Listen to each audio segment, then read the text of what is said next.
Here's how to take your creative journaling into a bullet journal.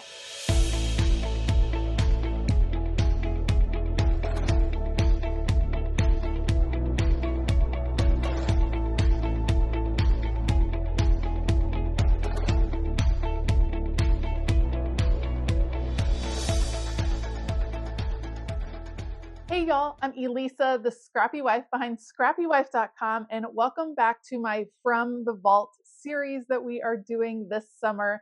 As I am moving and life is kind of chaotic, I thought you all might enjoy some content that is new to you.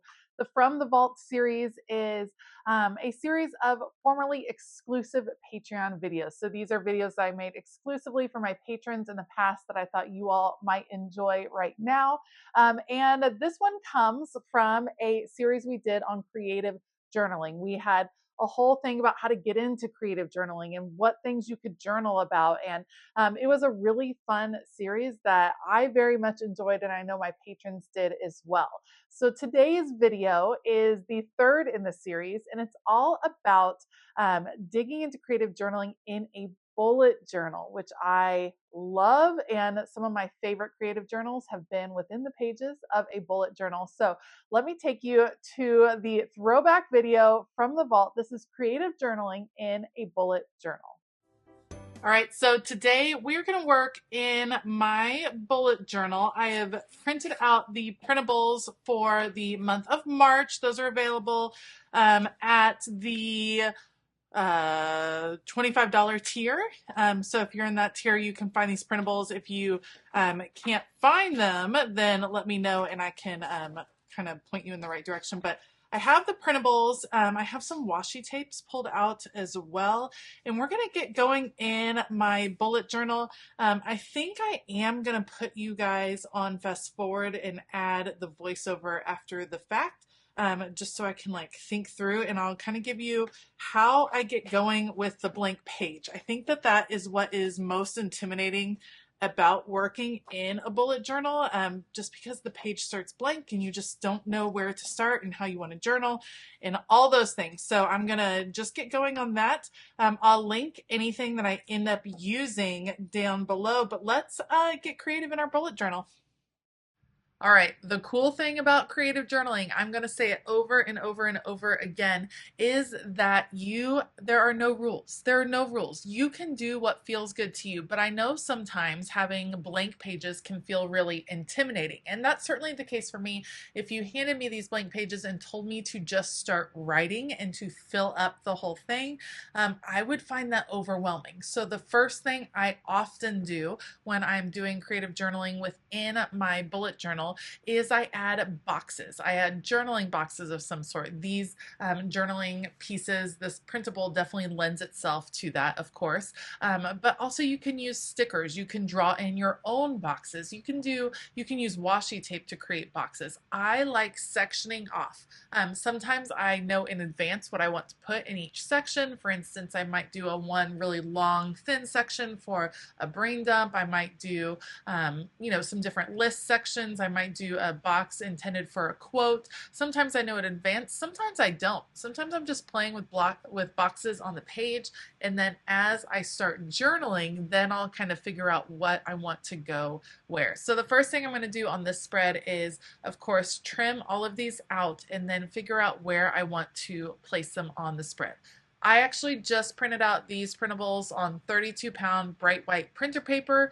If I'm being honest, it's because that's what was in my printer when I was like, you know what, I'm going to go ahead and print out those journaling pieces before I forget. So I didn't print them on sticker paper or cut them with my Cricut. You, of course, can do that as well. But for me, sometimes it's just as easy. These are pretty big pieces, just as easy to fussy cut these out. But of course, if you've done it with your Cricut, then you have that file and you can cut them out over and over and over again. So it's kind of a toss-up. Something that I almost always include with my creative journaling would be washi tape. So generally I like to pick out some washi tape before I even get started, either to like a washi tape that I'm wanting to use. Maybe I base everything off of that washi tape, or in this case, I knew I wanted to use these printables. So I found this washi tape from Illustrated Faith that kind of went with the feel of the page. Washi tape is fabulous in these journals because it's not adding a ton of dimension. It's not going to add a ton of thickness, but you do get that decorative element, and you can use washi tape in lots of different ways. And actually, later on, I'm going to pull out some washi tape stickers from the washi tape shop that work really well in journaling as well. So in this case, I'm going to use the washi tape over and over on these 2 pages to kind of be where my printables are going to land. Adding the washi tape in this repetitive way is a really great way to emphasize and bring together like a cohesive double page spread. And like I said earlier, you can use washi tape to section off different boxes. If you are continually creating in a bullet journal, maybe you want to almost color code your washi. Maybe all of your kind of brain dump sections are all in a certain color. Maybe all of your reflection sections are in a certain color. Maybe you like to highlight with washi when you write out scripture. Whatever is the case, you can use washi in a variety of ways, and I would encourage you to get creative, especially if you have a ton of washi in your stash like I do. It's always good to find ways to use it because it's really hard to use up an entire roll of washi. That is for sure.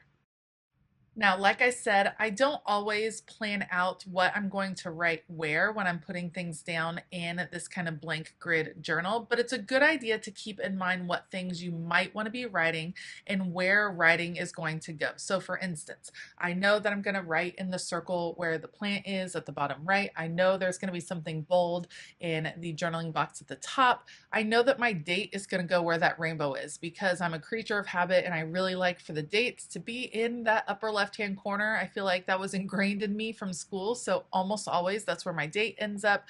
And then I kind of figured that I could work around having that journaling box in the middle with the coffee cup. I just wanted to kind of work around it because I thought it balanced really well. Instead of putting it to the corner, which felt like it would really open up the space, this made me feel like I could come up with some different categories and ways to journal in these different areas. So I'm pulling out some stickers from the washi tape shop. Again, they kind of had the same feeling. Those cleaning stickers worked out really well because one of the things I wanted to journal about is a new goal of mine to start a 10-minute declutter challenge, not in my craft room, which is already very decluttered, but in the rest of my house. 10 minutes a day, kind of decluttering. I think it's going to work out. I think it's going to be a good way to kind of get some momentum on cleaning things up for the spring. So that's the plan, and I kind of wanted to journal about that challenge. These are click art markers in a brown. I feel like I'm on this neutral kick and it's so crazy. I think it's just been a little bit gray around here lately, and so maybe that's why I'm feeling the neutrals. But you can see I'm using this to again define some more boxes. This felt very large and intimidating over here on the right side, like I had to fill up that whole space with journaling. So I thought, you know what, I'm going to add some boxes to kind of cut that space apart. And then I realized I didn't really have a section for my brain dump like I like to have it with this long, skinny vertical box. And so I'm going to add that over here, and that sections off another area. To me, this makes it easier to journal. If you would prefer to just journal words straight through, that can be what works for you. I'm just letting you know that when I'm faced with a blank page, this helps me out. And perhaps it's one of the reasons I do like doing journaling in a planner, because a lot of times there are already lines to work with. Before I start the actual full-on process, I'm going to go ahead and add some labels for some different areas. I know where the date's going to be, so I added that in. I know where I want my list to go. I know I'm going to talk about cleaning down on the bottom. And then I know this section over here is going to be kind of my bigger reflection section. A lot of times I like to do some writing on some topics that I'm wanting to let go. I tend to obsess over certain things and tend to like really reflect on things over and over and over. And sometimes finally writing it out helps me to just let go of whatever it is that's taking up a lot of brain space. I'm starting with just a simple reflection over there on the left, just how I'm feeling today, about the time change, about the gray weather, things like that. The brain dump always helps, just going through the list of tasks. I was struggling with my pen. These are some metallic pens from Sarasa, and that gold was not wanting to work. It did eventually. I think I just haven't used these in a while, and that was the case. So just writing out the to-do list for the day, lots of different activities with work and with kids and school and all that. talking about my new goal of the 10-minute declutter and what I'm hoping it accomplished. And then this is my let it go section. I'm just trying to let go of some disappointments that come up. They happen for all of us. And sometimes you take things hard and you just want to write it out and move on. And so that's what journaling is for. So that's what I'm doing right here. Now in the other sections, I'm going to end up writing something I'm looking forward to. That's also something I like to include in my journal, and then filling in some of the other spaces with some bigger quotes and kind of more bold lettering.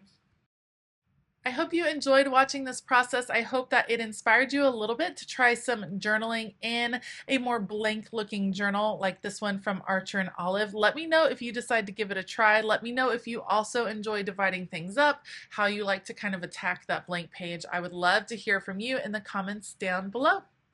I hope that all of you have a fabulous day. And as always, keep it creative.